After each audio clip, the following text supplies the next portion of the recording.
বুয়েটের একজন শিক্ষার্থী নিহত হয়েছে এবং 2 জন আহত হয়েছে। এই দাবিতে এখানে মিরপুরের ছাত্র জনতা একত্রিত হয়েছে।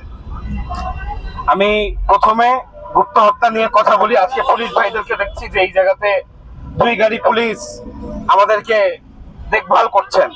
আমাদেরকে এই জায়গায় দেখভাল না করে আপনারা গুপ্ত হত্যা কোন কোন জায়গায় কে কে করতেছে, ছাত্রলীগের জঙ্গি সংগঠনের, তাদের দিকে নজর দেন।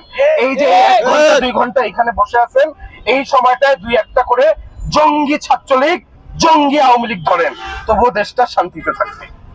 আর আমি যদি সড়ক দুর্ঘটনার ব্যাপারে কথা বলতে আসি, তাহলে আমি বলবো যে একজন সাবেক সেনা কর্মকর্তার সন্তানের গাড়িতে বুয়েটের শিক্ষার্থী হোক, আমি এখানে ব্যানারে বুয়েট লেখা হয়েছে, কিন্তু সেটা বুয়েট হোক বা ছাগলনাইয়া সরকারি স্কুলের শিক্ষার্থী হোক, প্রত্যেকের জানের মূল্য সমান। ব্রিগেডিয়ার জেনারেল আব্দুল্লাহ মামুন, অবসরপ্রাপ্ত ব্রিগেডিয়ার জেনারেল আব্দুল্লাহ মামুন সাহেবের সন্তানের গাড়িতে বুয়েটের শিক্ষার্থী হত্যা হয়েছে। এটাকে আমি সড়ক দুর্ঘটনা বলবো না, আমি বলবো হত্যা।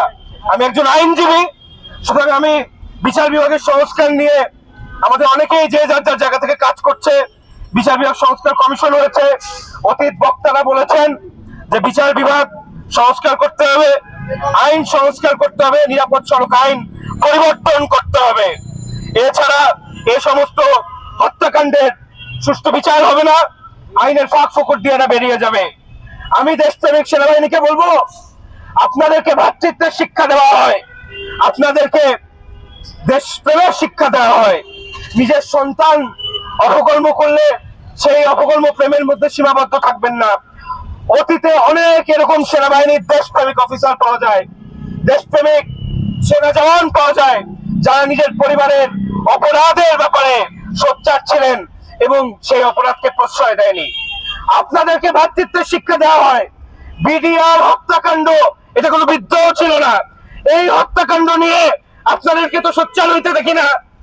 অথচ বুয়েটের শিক্ষার্থীরা এক বাস নিয়ে এসেছিল, তারা একটা পোস্টার সাটানো কর্মসূচি, সেখানে আপনারা কি করলেন? আপনারা জওয়ানদেরকে অপব্যবহার করলেন। উর্দি আমাদের সেনাবাহিনীর উর্দি আমাদের সম্পদ। দেশ আক্রান্ত হলে সেনাবাহিনী রক্ষা করবে। সেনাবাহিনী নিয়ে আমরা গর্বিত হতে চাই, আমরা গর্ববোধ করতে চাই। বাংলাদেশ সেনাবাহিনী আমাদের গর্বের জায়গা।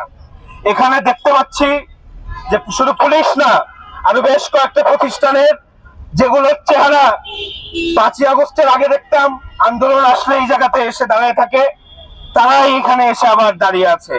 এই সমস্ত চেহারা যদি পরিবর্তন না হয়, তাহলে কিন্তু পরিবর্তন আসবে না। ভিতরে শস্যের মধ্যে ভূত রেখে কোনোদিন সমস্যা